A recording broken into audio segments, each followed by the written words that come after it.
have seen that actually. But that is so indicative of. All right. Oh, got some familiar faces here. Hi, Charles. Anthony, we heard you. Anthony, you're from Cal or Hi there. Cal? Hello. Hi, Vivian. Hi, Josh. Oh my goodness. So cool to see so many faces I haven't Wow. seen in a long time. Oh, Josh, you know the guy below you, or I don't know if he's below you on Zoom, but Anthony Doe.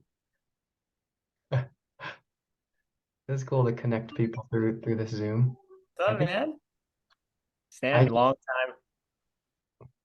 we were actually roommates second year at Berkeley. Me, Josh, San or Anthony, and then Brandon Vu. Cool. Cool. Charles, how did you hear of the workshop today?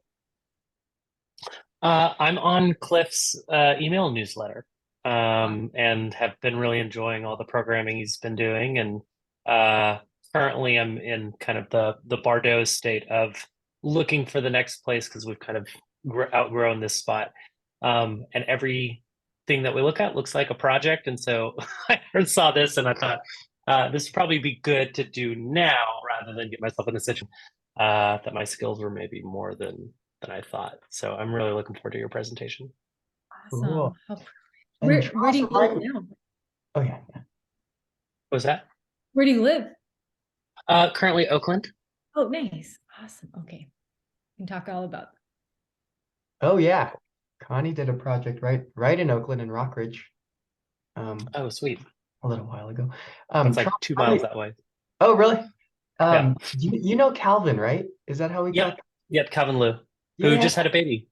Yeah. Oh, yeah, Lily. I haven't met her yet, but so cute, the photos. Yeah. cool. Cool. So we'll get started in a couple of minutes. I think a lot of you guys have been on before. The normal routine will start a few minutes after, especially it's right after work. Give people a chance to tune in. Good chance for us to catch up with folks too. Josh, any updates on your end? And Viv? No, we kind of we started the year looking to buy a home. And then we're like, well, the rates have gone up, maybe we'll see if the prices will go down. And as you kind of know, that it's not really been going down, sort of an interesting market right now. But we're kind of casually looking. Here and there we'll see something that's, looks kind of promising, and maybe try an offer. And Josh, are you in San Gabriel or around here? Yeah, we're in Pasadena. Oh, awesome. Oh, my sister, we just got her into contract in a home in Pasadena. So Nice. Oh, nice. Hi.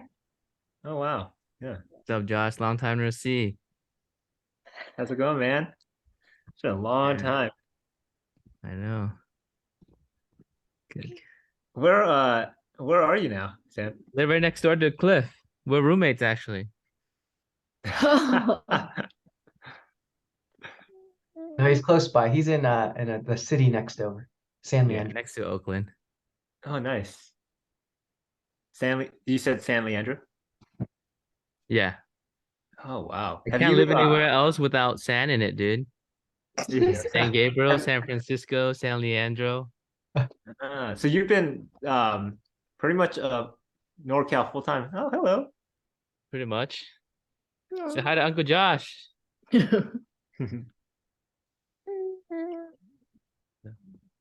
I'd love to hear from everyone, and feel free to mention it in the chat, where everyone's at in their kind of renovation plans or goals. If people are planning to start one soon or hoping to do a renovation, or perhaps in the middle of a renovation. If so, this could also be a very great support group for you, because sometimes doing a renovation can feel very lonely and very stress inducing, as many of you may know. Oh, I love it. Trying to find the difference between what I see on HGTV and what I can actually accomplish. That's a good one. So yeah, maybe let me kick things off, and then in the meantime, people can kind of type in the chat if you want to respond to Connie's question. But thanks for joining. I know it's a Wednesday, it's after work hours. Appreciate y'all making the time. Just wanted to introduce Connie. I don't think, well, she hasn't been a speaker on one of these before, but she is a friend. We actually went to high school together. We were debate partners. She is a business partner too. She's also on the Willowmar team with me. She actually, yeah, one of the founders and business partner for Willowmar. But I thought she would be the perfect person to bring on because besides, I guess, a professional fix and flipper, I don't know someone who has as much experience as her doing significant renovations. She renovated a Victorian duplex in San Francisco, a craftsman style home in Rockridge, a single family home in Monrovia in Southern California, and then most recently, a large project down to the studs, a 4,000 square foot Monterey Colonial in San Marino. So she either loves home renovation or loves going through the pain of home renovation, I guess. And I just thought she would be great to bring on because it's a topic that a lot of people have just inquired about. You know, home renovation 101, what to look out for. And she is just the kindest, one of the nicest people that I know, but also I think you'll find that she's one of the wisest too, and has just so much to share with the group. So without further ado, Connie, and also I should mention, some folks are new to this. We just like to keep this super casual. If you have a question, type it in, chime in. If you want, leave your video on when you're eating. I don't know, just keep it casual. And then we'll be done around 6 o'clock Pacific. And then we'll be up. And then I'll also send out the recording to everyone afterwards as well. So, okay. Yeah, without further ado, Connie. Thanks, Cliff. And it's so exciting to be here because yes, I do love renovating. And I think I just love a good project with homes or with people. I grew up as one of 6 kids and I shared a room with 3 of my sisters. And it wasn't until college that I got my own room and was able to just do with it what I saw fit. And the first thing I did was paint my apartment. And I remember Cliff and we both went to Cal. We weren't close friends, but I remember Cliff, you came over and you're like, wow, this is one of the nicest college apartments I've been to. So I take great pride in that. We also had really nice silverware. But it was from that college apartment experience. Ever since then, I've done just about everything from painting to landscaping to grouting to retiling to doing, replumbing, hiring contractors, firing contractors, taking a home down to the studs. Not all directly myself, but learning who to hire. I have done some things on my own, but really learning to bring in the professionals and when to do it. Most of my projects have been from a personal standpoint with the idea of adding value, but to really personally enjoy and with an investment kind of framework. So that's what I'll be sharing mainly today, but of course we'll share a little bit about even if you're going to what it's like to renovate for resale and have, as Cliff mentioned, this is very casual. Please share all of your questions and we hope to answer them. And I will say with that approach, kind of we'll dig into some of the homes as case studies and what I've done and kind of what I've learned from them in the process. And I will even share some numbers too, just to give you a frame of reference of what to expect, especially because some of you have shared kind of living in the Bay, some in LA, we're talking about high price points to begin with in just owning your home. So the next step is, okay, well, how am I going to even put money into this home? Is it worth it? How much do things cost and kind of go from there. So the first home I'll talk about is our Alamo Square remodel. We bought a duplex in Alamo Square for $1,950,000, so just under $2 million. And we bought a duplex because we were able to account for the rental income of the second unit to rent it out and have that income to really help offset our mortgage.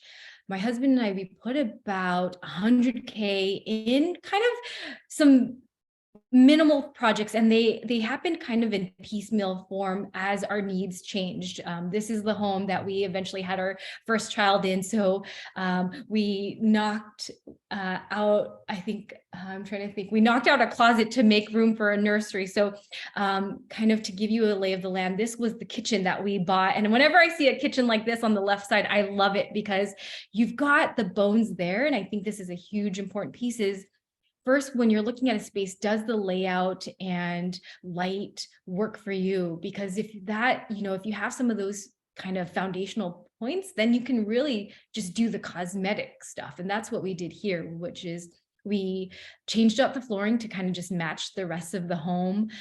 We put in new countertops, painted the cabinetry, so it's all the same cabinetry, and we changed up the hardware and the lighting fixture, and put in an undermount sink. That's kind of just, I would say that's what's known as a cosmetic update, because we're not really getting into major plumbing. We did we did change out our faucet, but otherwise the plumbing line is still there. So this is almost the ideal situation when you are looking to do a renovation, is when you don't really have to change many of the major systems. It's really the cosmetic stuff, and that's the least invasive. So changing out appliances, super easy, relatively cost effective. But I would say the biggest two things of kind of that will make the biggest impact I've seen in all of our renovations has been paint and lighting. If you just have minimal means and can give your place a fresh coat of paint and change out the light fixture, that already will give it a huge uplift, and a modern feel. And then with our Rockridge, one quick question on the duplex. The cabinets, so it looks like you kept them all in place, but just refinished them. Is that what you did here? Yep, we just painted them. So I think typically with wood cabinetry, it is ideal to do some sanding first, just to smooth out any of the edges. And any good painter will know how to go about painting cabinets. But it's, yeah, that's all we did, and it instantly felt fresh and new. Yeah, wow, like remarkable how I hope I think I'm speaking for the group, but it's like that photo on the right. I mean, that one really pops. And to know that it was just more all cosmetic, to change that from the left to the right is, wow, looks quite different. And Steph asked, did I do this DIY it myself, or did we hire someone? So we hired a painter. Having painted before actually this Alamo Square home, we owned a condo, and my husband and I painted all of that. And that made me appreciate painters so much, because it was, even though it was a small 1-bedroom condo, the amount of prep work that goes into painting is almost, I would say, like 3 times harder than the actual painting itself. But it's so crucial because you have to tape all the proper edges. Sometimes you have to sand. For example, with cabinetry, it's ideal to sand. Sometimes you have to remove the cabinetry, which actually in here, they actually had to remove all the fronts to properly spray. They sprayed these cabinets. So a lot of prep work goes into painting, and highly recommend hiring good painters, unless you love a good project and want to DIY, which we know some folks who've done it. And I've dabbled in a little bit, and I no longer will want to paint my own stuff. But yeah, and hardware, I would say that was, there's something about kind of the jewelry of a home, which is kind of in the hardware and sort of the fixtures. That's sort of another layer that really adds texture and kind of uniqueness to your home, that gives it, I would almost say you can splurge there and kind of go, like here we went cheaper, we just kind of painted our cabinetry, and then we splurge a little on some really nice hardware at a local hardware store in Noe Valley. In our Rockridge remodel, so for this home, the backyard was the big selling point. And for our East Bay folks, the sunshine and the warmth you get is what, prompts you to move to the East Bay. And so here we really wanted to put money into our backyard. So for this remodel, this backyard actually cost us about $75,000. There's a big deck, which you don't see, that's kind of from the vantage point of the photo. And a big cost in this was actually the fencing. We did all new fencing because it was pretty dilapidated, and with the thing with fencing and landscaping is if you just landscape, but then you have older fence, it becomes very noticeable, which we knew. So we just knew we just had to start and go kind of almost all new fencing to all around. And here we did AstroTurf. I'm a big fan of that. But we bought this home for, and to go back, so we've always bought with the intention we would live there long term, but actually in our San Francisco home, we only lived here for 2 years. We bought it for, as I shared, just under 2 million, and we sold it for 2.5 million, in part because of our remodels. Also, you know, just the market and real estate, it's when you hold something, particularly something that is in a prime location, has some updates, the value tends to appreciate, which we've been really fortunate. And we see that time and time again, especially in our line of work. In this Rockridge home, we also, when we bought it, the sellers shared that they raised 6 kids in here, and being one of 6 kids, I was like, we're going to raise all of our kids here. We ended up just living here for 2 years, but ended up selling it for 2.6 million after putting it about 100K in, mainly in the backyard. This one was fun because we worked with the landscaper that we've used in the past. He did our San Francisco home, but he was a big talker. And I think you'll find with some contractors, they're so great at some things, and then other things they're really challenging. So really establishing clear boundaries with your contractor is important. So this one, for example, he would just talk on and on, that I'd have to end our meetings promptly. Otherwise, it was hard to get any work done. And also, a lot of times he wouldn't show up, and know that that's very common for a lot of contractors. How they work is they will secure your job, and in order to kind of secure the next job, they will kind of start on yours and then start on the next one in order to just get in the door. Know that that's quite common. It is really important to just be on top of the communication with your contractor, and have a clear kind of guideline in terms of when they expect to start and finish, and ensuring that they're very responsive in finishing out the project. This one became quite the ordeal where I'd literally have to text him almost every day and like, who's showing up today? Who's showing up? And it is How long did this one take?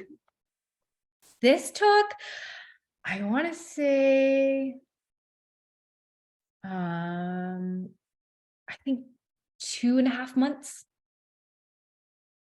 Yeah. Feels like a long time, even though when I say 2.5 months, that doesn't feel that long, but I want to say about 2.5 months. Yeah. The next case study I'll share is this home that I'm in right now is our San Marino home. So this originally started with, we were just going to change the kitchen and the bathrooms and call it a day. And you'll find this is common.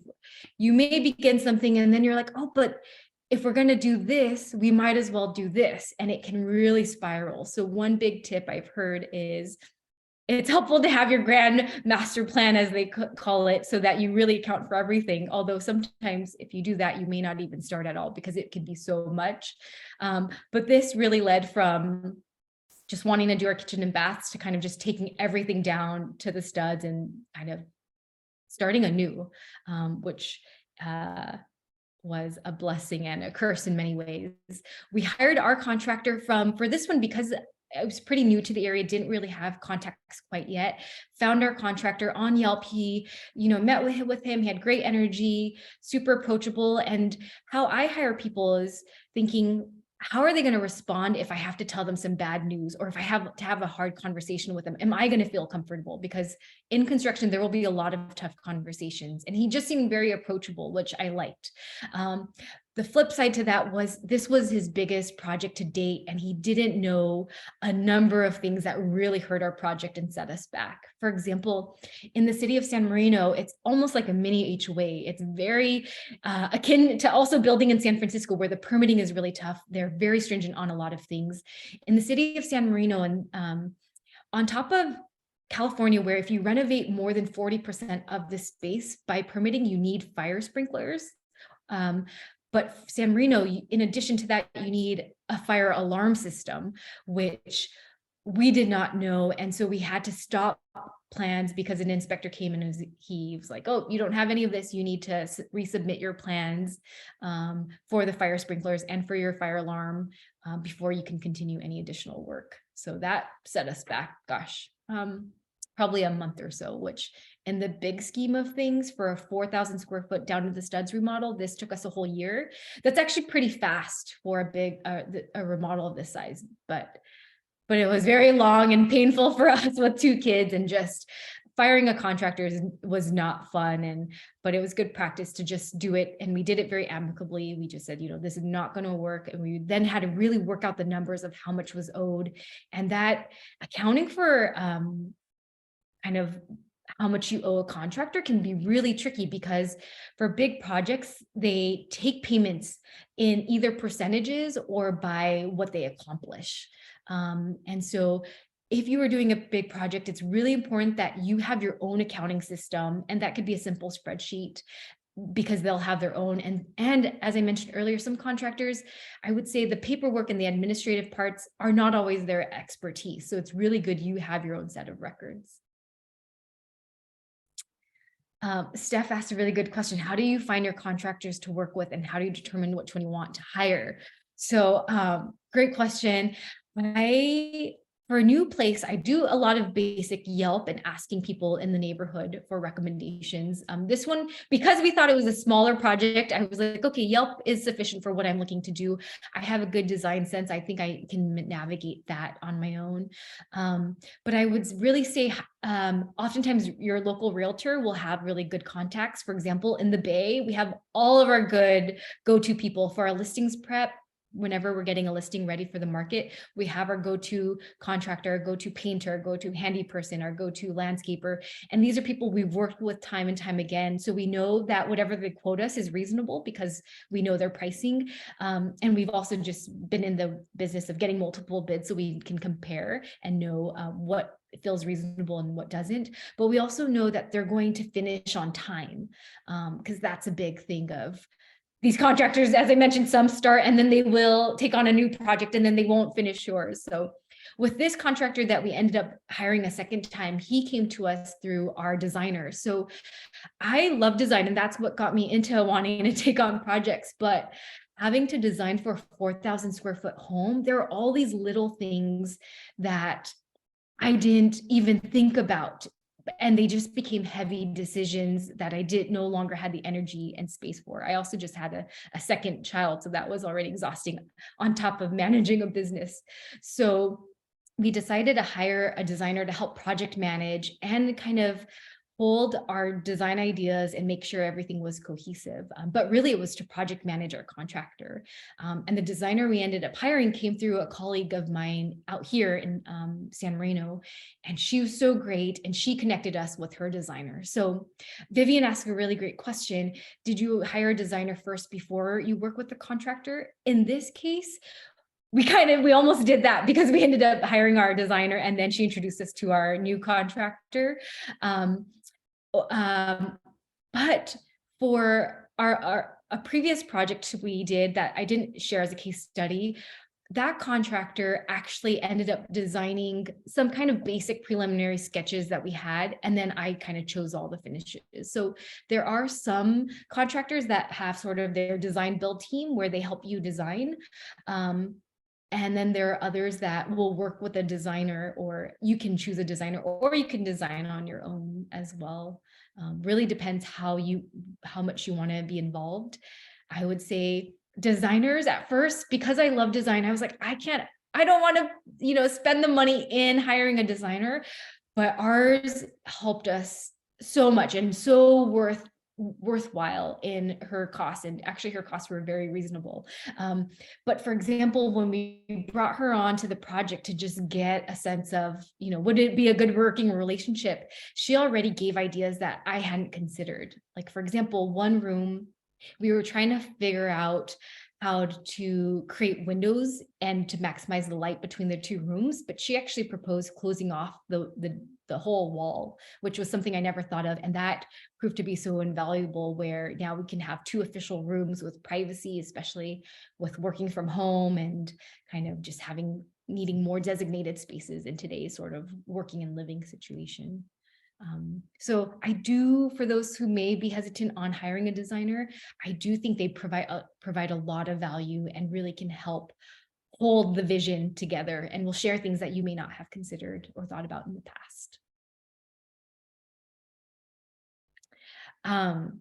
So people ask, like, why renovate? I think a lot of you here have your own motivations for renovating, and might even be in the process or begin to think about planning for one.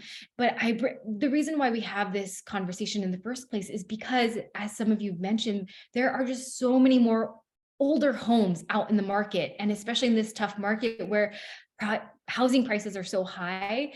It almost makes more sense to get an older home so you can hopefully get it at a lower cost to renovate, and then for you to add value.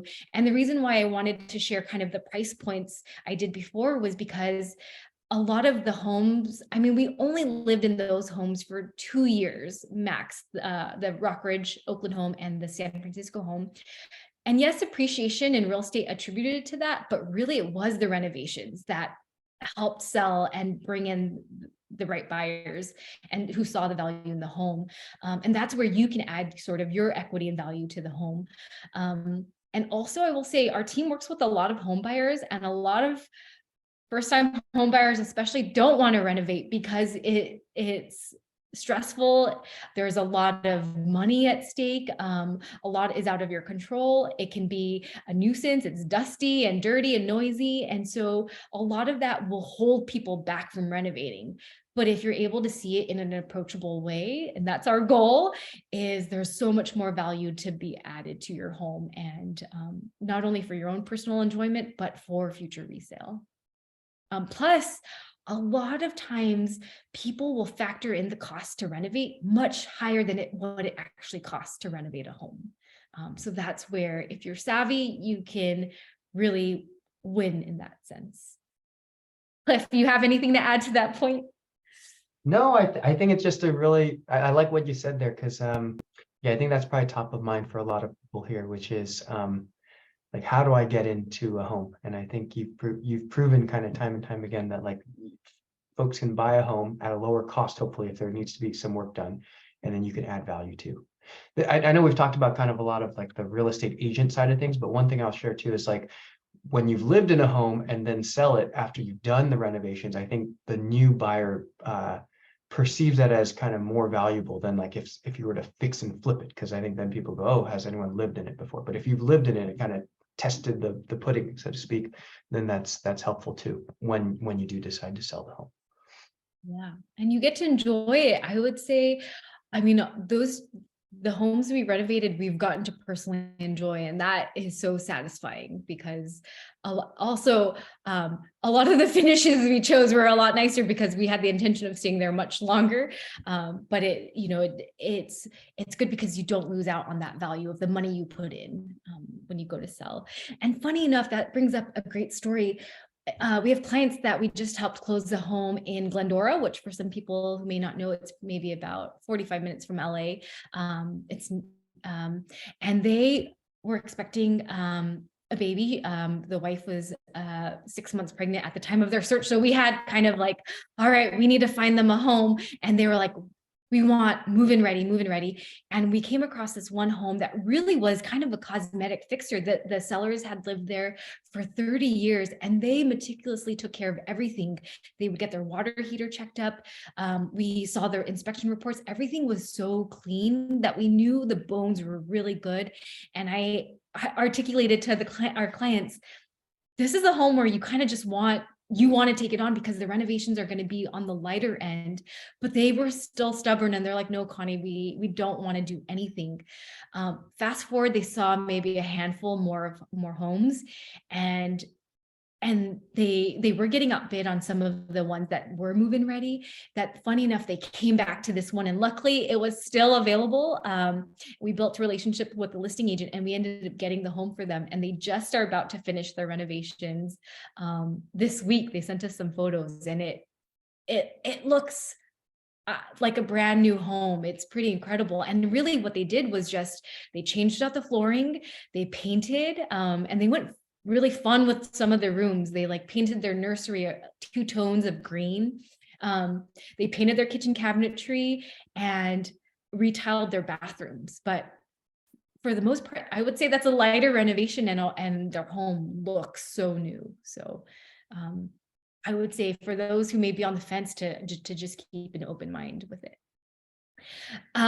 Okay, some things to think about when renovating. So let's get into it, what to expect. Renovations are tough. They're exciting, but they're tough. And I think that's why people are hesitant to approach them. And as kind of I mentioned earlier, they're just very stressful. And I think a big part of what's stressful about them is, yes, a lot's at stake. It's your money, your time, you know, the money is probably the biggest thing at stake, but a lot of things are out of your control. And those are things like your contractor not showing up, or finding something that you did not anticipate or plan for, and know that that is common. So even if you have, you know, you buy your home, you've done your inspections, it's not uncommon that once you open up a wall, you're going to find something that the inspector didn't even find, because they can't see past the walls in many cases. And that's normal, but it really is how you go about handling that, and know that there will be some surprises. In our San Marino home, actually here where I'm standing, there used to be a wall here. When they demoed it, they found a 2x4, which is like a very small piece of wood brick, essentially kind of holding up like some of the framing. And like that way, no one would have never known until you knocked down a wall. We also found some moldy pipes from kind of just a past leak. And, you know, none of that's fun, but very common, and you just kind of learn to embrace it. And I will say, if you can learn how to deal with stress, you will be good in going through a renovation. So with that, it is good to budget about 10% over what what your contractor has quoted, because there will be these surprises you might have to account for. And also sometimes there's what's called a change order, and that's when you're, you want to go with a different type of material versus the one you had previously selected, and that's what they quoted you on. Or say they have to repair something, they're going to add what's called a change order, meaning, just another new line item accounting for that cost. When hiring, and this kind of will go to your question, Steph, to answer more. When hiring, I will say referrals are key, because then you have someone that can vouch for them and can really tell you what it's like. With the contractor that ended up finishing our project, he just finished one of my clients' home in San Gabriel, and then he's about to start an ADU for other clients in Alhambra, and he just gave 2 bids for clients this past week. So referrals go a long way, and people really, it's natural to trust someone that you trust and that has worked on a project that you've seen or are aware of. I will say kind of some good questions or actually something to think about when you're hiring a contractor is, there's the saying, you've got fast, cheap, and quality. No matter what kind of project you're doing, you can only have 2 out of the 3. So for our first contractor, I think we were trying to go fast and cheap, and that did not work out for us. And ended up the second contractor, I would say he was fast in quality. So he was definitely not on the cheaper end. I wouldn't say he was on the expensive end, but just know that this rule applies, and I've seen it time and time again. It really does speak for itself.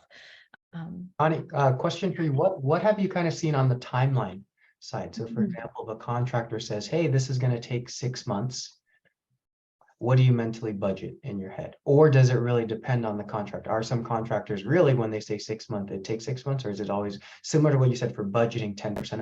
Should you always just budget some extra time as well? Or how do you think about that? I would always budget some extra time just in case, because sometimes there are surprises. I think how much you budget really depends on the scope of work you're doing, because then you can know what other surprises can happen.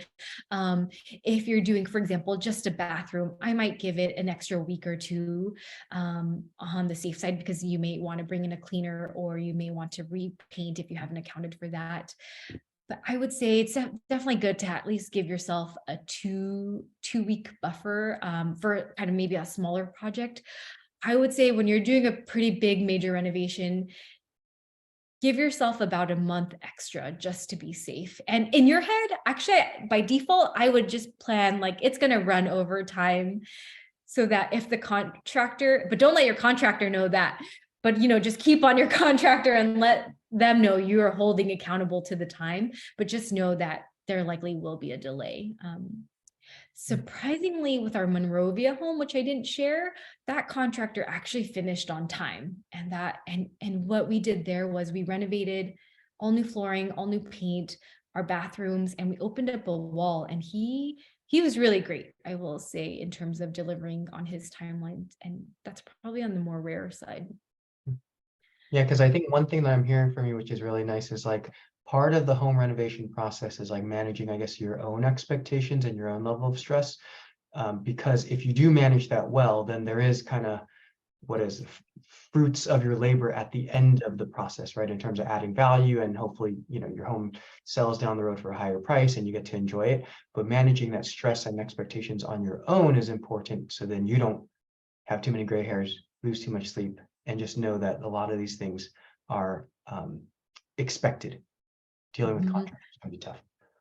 That brings me to my next point. I heard this somewhere. It's naive enough to start, stubborn enough to finish. And when I heard this, I was like, yep, that is me. Because we went in, I would say, yes, we had a good handle having done renovations to lead us up to this big one, but I was still so naive. There were so many things I didn't know, and for you, there will be a lot of things you may not know and you'll learn in the process, but that just makes you a much more informed homeowner, which is really great. Great skill to have, and also just for the future homes, because it's not uncommon, especially today's age, to own multiple homes. But you want to be stubborn enough to finish, and that involves, really hounding on your contractor, or just, having sight of the finish line and being able to manage your own stress and, keep sight of the big picture. Because it is sometimes, if you know too much, if you really know how daunting it is, you don't want to start. So sometimes it helps to be a little naive. And I know I learned so much in this renovation, and it was very much a test of my own character and resilience. And definitely got a lot of gray hairs from the process. And there's a saying too that, some renovations end marriages, and I am not surprised by that, because you're just in such high stress environments. You can't take out your anger on certain people, so you can, it's you're easily able to do it to your partner. They're the closest to you. Or sometimes you both have different decision-making processes or different ways of dealing with stress, that it makes sense that, it really shows sometimes your true colors or your ugly side, and it can be really tough. So having a really good partner, knowing kind of the expectations of, it will be stressful. Okay, how are you guys going to manage that? Really scheduling in fun time to celebrate the wins is important. Wendy has a question. Did you have to move out of any of the homes you had to renovate? If you haven't, how would you need to move out? How would that affect your decision to renovate? That's a really great question. So in some of the homes, we lived through it. For example, in our San Francisco home, that first photo I showed you of the kitchen, we lived through that remodel. And while it wasn't, I will say, for, in my own terms, a major renovation, although it can be a major in many ways, at that time, it wasn't a major renovation to us. it was not fun, but we made it work because we were just, yeah, we didn't have another place to live in. It's, it's hard to account for multiple places to live in and pay for rent and for your mortgage. I will say it's always ideal if you don't have to live through a renovation, because that can certainly add to the stress. And as I mentioned earlier, it can be a nuisance. It's a lot of dust, it's a lot of noise and construction. But of course, not, if you don't have the choice, there are ways to make it work. And sometimes, yeah, that can very much affect kind of your decision to renovate. And maybe it might be that you renovate piecemeal, because if you're living in this space, maybe it's that you're living in the home and you renovate one bathroom at a time, and that works. If that works for you, you really just want to do what works for your budget, what works for your lifestyle, and what works for your kind of daily way about what you envision your renovations to look like. This one question I get quite a bit, and Cliff, I'm sure this is common. Where am I going to get the most return on my investment? Like, for people who, want to do some renovations, or it's like, okay, hey, I want to do this. Is it worthwhile? Am I going to see that money back? I will say the biggest places to renovate and where we see the highest return is, because this is where buyers are constantly looking for what's renovated, is the kitchen and the bathrooms. Those are kind of the highest points, because those are the most used rooms. And so kitchen and baths you will always, see your return on investment. I will say a few other tips to keep in mind. You don't want to go too trendy on fixtures and finishes. You may want to go trendy on furniture because that's, a lower cost, but keep in mind, trends will eventually turn, and then when you go to sell, it may look very outdated. So if you're going to go for things on trend, I would try to mix it, or go with more timeless pieces, or sometimes just mixing it up, where you can have some things that are on trend or trendy versus some timeless pieces, so that it doesn't feel like it's all one type of style where it will scream an era when you go to sell. And then another. Can I add one thing, Con? Yeah. I think everyone here is tuned in mostly for their own personal home renovation. Yeah. Folks who are curious about, like, if you're going to fix and flip a home, for example, high ROI, in addition to what Connie said, kitchen and bath, paint. I know that's kind of a no-brainer. That goes a really long way. Light fixtures, and also just hardware, like on the doors, and also like the kitchen cabinets and those things.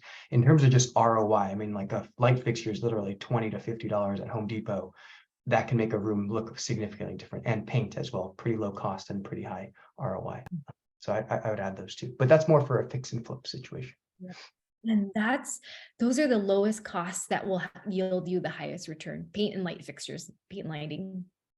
And that's even if you're in your home now and you're like, oh, I ideally want to renovate one day, but I don't, have the time, energy, or money. Try changing out a light fixture, or, painting your walls, and that will dramatically change it and will give it a new, fresh feel. Let's see, questions I should ask a contractor. This kind of goes back to what I think Vivian asked before. What kind of questions to ask? So it is good to know how your contractor communicates and how you communicate, and if those are on par with each other.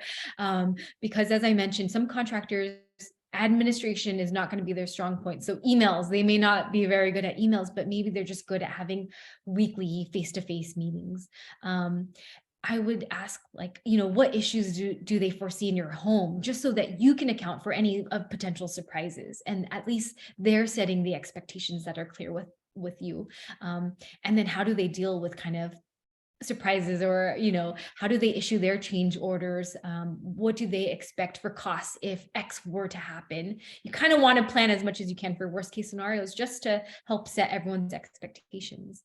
It's good to know if they've completed your type of project before. For example, our first contractor, this remodel that we did, it was just, he'd never done a project this size, and I think I gave too much benefit of the doubt. In your city, I wouldn't say this is so important if your city is pretty lax on permitting. Oakland, for example, I think Oakland is pretty lax in some cases. San Francisco, on the other end, definitely much more strict. San Marino, definitely much more strict. So I think it helps to have a contractor who's worked in your city, if it's a lot more stringent in the permitting process. And then it's good to ask for references if you can, especially depending on the type of project you're looking to do. It's good. Most are familiar with that process and they're happy to share some contacts or even walk you through a property site that they've done that might be nearby, or share some photos with you, or you can look them up on Houzz, Houzz, or Yelp too, or your friends and colleagues or us. We are happy to share our good go-to folks too. One thing that I'll add too is, and it's not necessarily a question, but it's just more of a comment. Just, I think when it comes to contractors, general contractors, think of it more as a relationship as well. I think a lot of people go, oh, I'm just going to do this one remodel and I'll be done with it. But if you kind of step back and think about it, your house, you might not be fixing the roof, for example, but a good general contractor in 5 years, 10 years, when you have a roof problem, and you've built that relationship with them, should have a good subcontractor to help with roofs. Or maybe you're not touching the electrical in this case, but they should have a good electrical subcontractor as well. So I just think, yeah, in general, taking the long view, the long-term view on things, and really thinking about this as a relationship.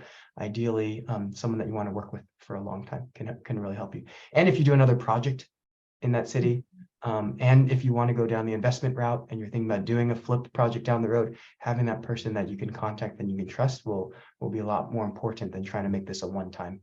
Yeah, you bring up such a great point too, Cliff, because there will also be problems that might pop up after they finish the renovation that you want to have a good relationship with them to come back and make those fixes too. Because, for example, with this home here, we've had a number of things pop up, which is not uncommon. And we've built such a great relationship with our contractor that he will fix things as they pop up that relate to what his team was responsible for. We've had some other issues on our own end that we brought him in to just, hey, we want to do this too. Can you do this? And so know that having a contractor is a very long-term relationship. And if it's a good one, you will probably be referring them to all of your friends and family members too, because sometimes the good ones are hard to come by. One big tip, and we're just about to wrap up before Q&A, is one thing that's super crucial is anytime you're doing a big renovation where it's going to be kind of loud or louder than usual, is to introduce yourself to neighbors. I think this one is highly overlooked, and it's a small little tidbit that if you don't know your neighbors already, it's a good way to just knock on their door and introduce yourself.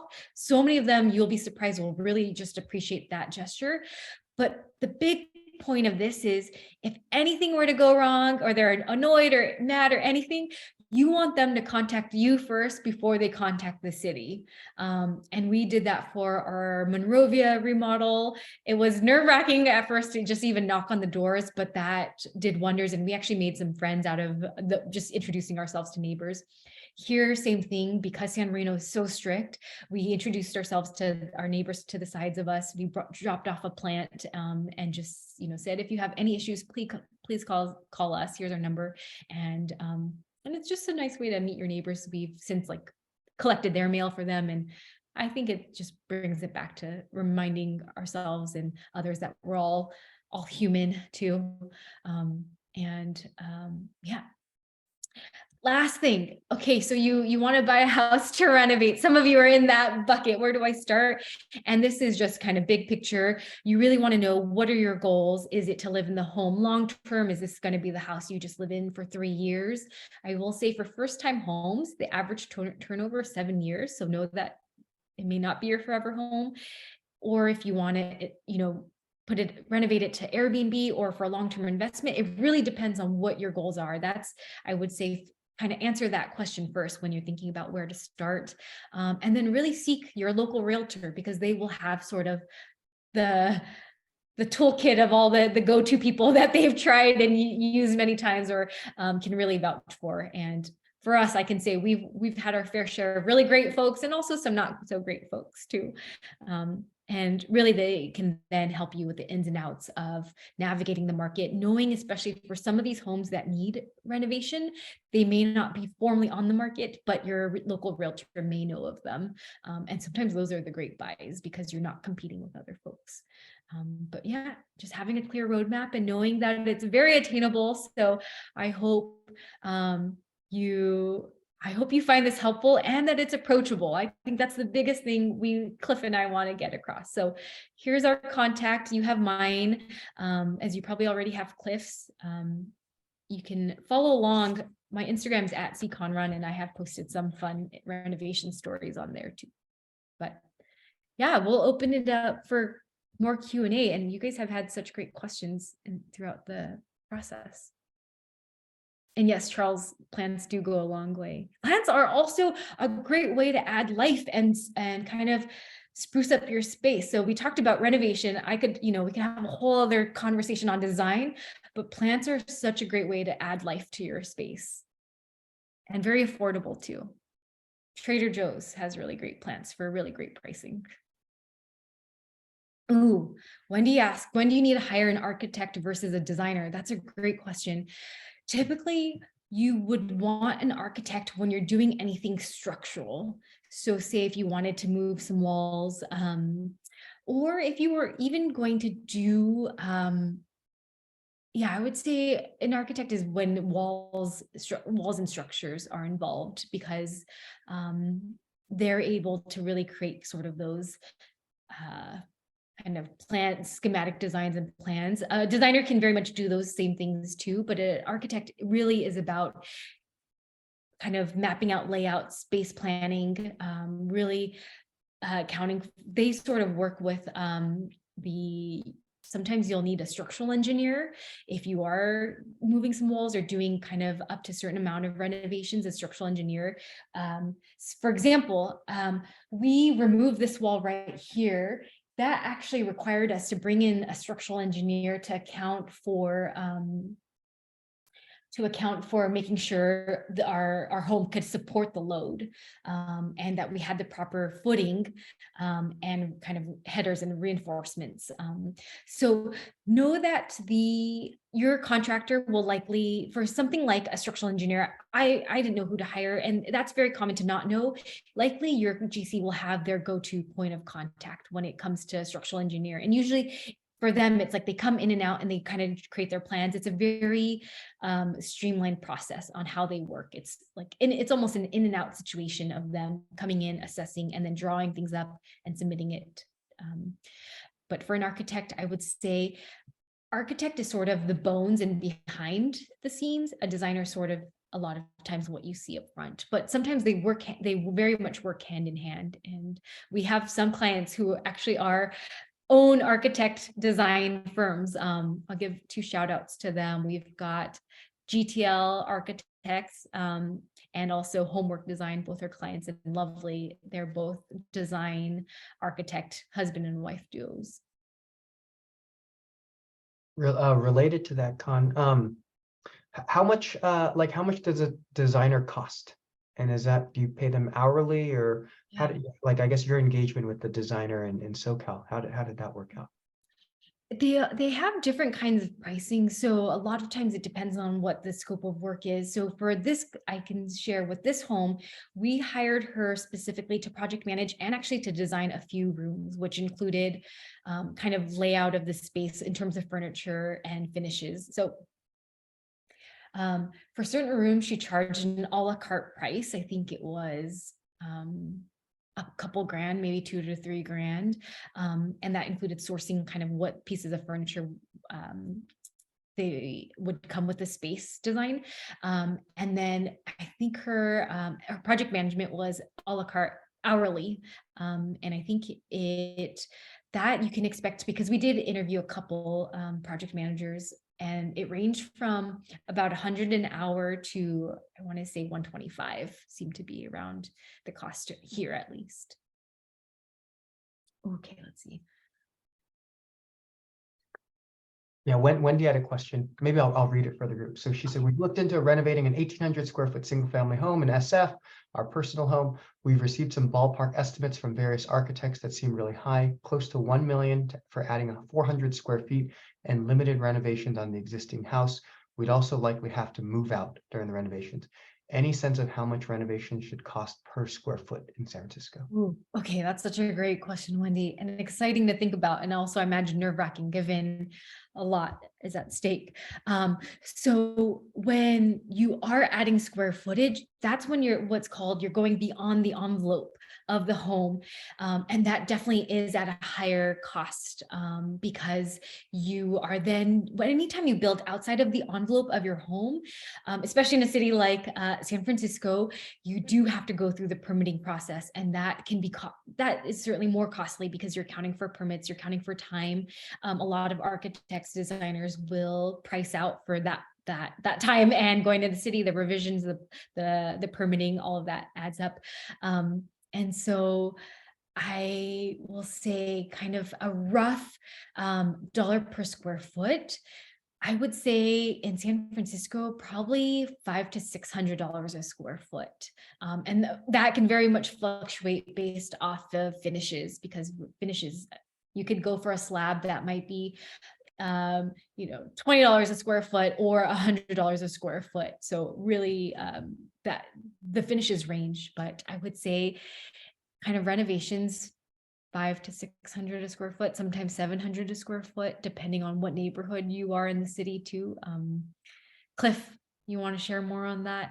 Anything? Yeah, no, I think that's kind of spot on. It's hard to give kind of a rough estimate because there's so many factors, like, are you pouring new foundation? Are you going beyond the envelope of the home, as you mentioned? But I think that's kind of in line. We had Cottage ADU come present, and they mentioned for at least building an ADU, which I guess is adding to the envelope of the home, kind of separate new build.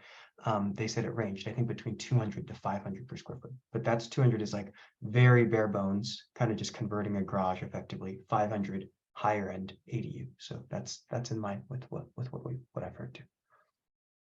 Yeah, and Wendy, if you need additional contacts, we're happy to share our go-to folks in the city too. We're really great. Any other questions? I know we're coming up on our hour. And also, yeah, if you have questions that you want to chat privately, feel free to send me an email. Happy to share more. Well, great to hear, Steph. Any opinions on design build versus design a bid build? Oh, I like that question. So I think I like both, and we've worked with both design build and also design kind of. Just for those who may not know, there are firms that are called design build firms where they do the design for you and they build the home. And sometimes it's nice because everything is in-house. You're only dealing with one, party, so to speak. But then also there's some really great, say you have a specific designer you really want to work with, they will likely have their builder or contractor that they highly recommend and have worked with in the past. That is also a great route. So I think it really depends on what type of style you're going for. If you really like the style of some of these design build firms, sometimes they will say their finishes tend to be less customized. But if that's, if you like some of their aesthetics or projects that they've done, maybe you can try to really specify it yourself. Or if you have a designer you really like to work with, that may be the better route to go. So both are really great for different reasons. Well, thank you all for coming. Want to be mindful of everyone's time and ending promptly on time. Any last questions before we wrap up? This was so great. Maybe for our next presentation, actually, if you want to mention in the comments any other topics you'd like to hear about from Cliff, he leads such great workshops, and I love to see Charles and repeat folks who come just for Cliff and who he has as guest speakers. But if there's anything you want to hear about in the future, feel free to mention it in the chat, or anything renovation design wise. Maybe Cliff, our next one in the future, maybe it could be about kind of design trends that we see, or kind of like what works, what doesn't in the real estate space. Yeah, that could be a neat one. Great use of the heart icon too, or emoji, Charles. Cool. All right. Well, I think, yeah, thank you all for joining. As Connie mentioned, we'll end on time and give you all, let you guys go. And yeah, if you have any questions, feel free to reach out. But thanks for tuning in and have a good rest of your day. Bye. Bye, everyone.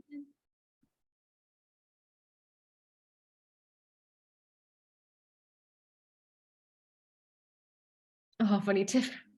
Tiff was on. Hey, Tiff.